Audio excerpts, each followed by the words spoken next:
Welcome to the West Wing Week, your guide to everything that's happening at 1600 Pennsylvania Avenue. This week, July 16th to the 22nd, or A Sensible Midwesterner. On Friday, before leaving on a family vacation to Acadia National Park in Maine, the president spoke to the American people about a new cap that was placed on the leaking BP oil well in the Gulf of Mexico.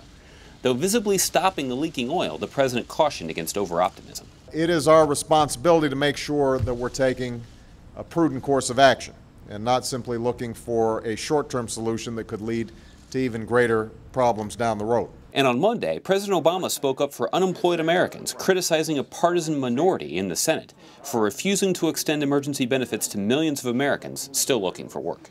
It's time to stop holding workers laid off in this recession hostage to Washington politics. It's time to do what's right, not for the next election, but for the middle class. The president also made time on Monday to congratulate WNBA champs the Phoenix Mercury on their second championship in 3 years. And I want to thank you for setting a wonderful example because I live with three tall, good-looking women who are quite competitive and push me around under the boards all the time. But I want Malia and Sasha to know that there is absolutely no contradiction between women who are beautiful and healthy and contributing and good athletes and competitive. And later that afternoon, he met with former senator and coincidentally a Mercury Project astronaut, John Glenn, to discuss space exploration. Good to see you, sir. How are you? How are you? Good to see you. I'm already having some sensible Midwesterners right now. It's about time. I'll try and fill the bill. On Tuesday, July 20th, David Cameron made his first visit to the White House as Prime Minister of the United Kingdom, reaffirming the special relationship between our nations, especially our mutual commitment in Afghanistan, and reporting back on the quality of beer exchanged after the World Cup tie between America and England. I thought the beer we got was excellent, but I did drink it cold. I enjoyed it so much that when I watched Germany beat Argentina, I actually cheered for Germany. This is something that's a big admission for a British person to make, so the beer is obviously very effective.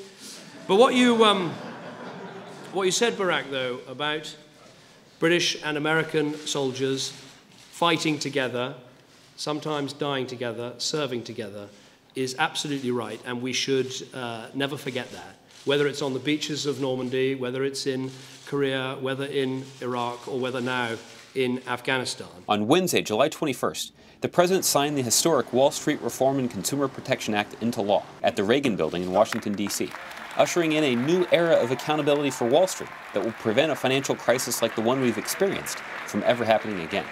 The bill will also offer Americans the toughest consumer protections in history.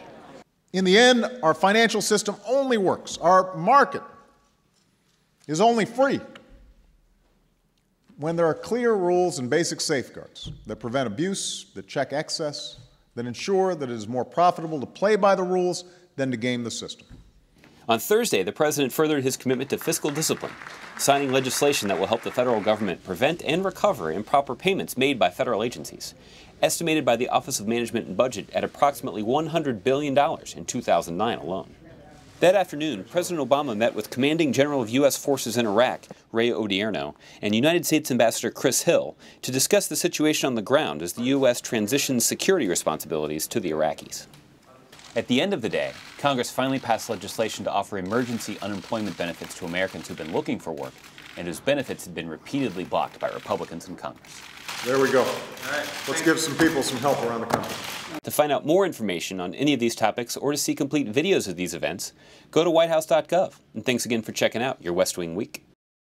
Let's be real quick, guys. Okay. No pushing or anything, because if we're pushing, we're all going to end up on West Wing Week. Perfect.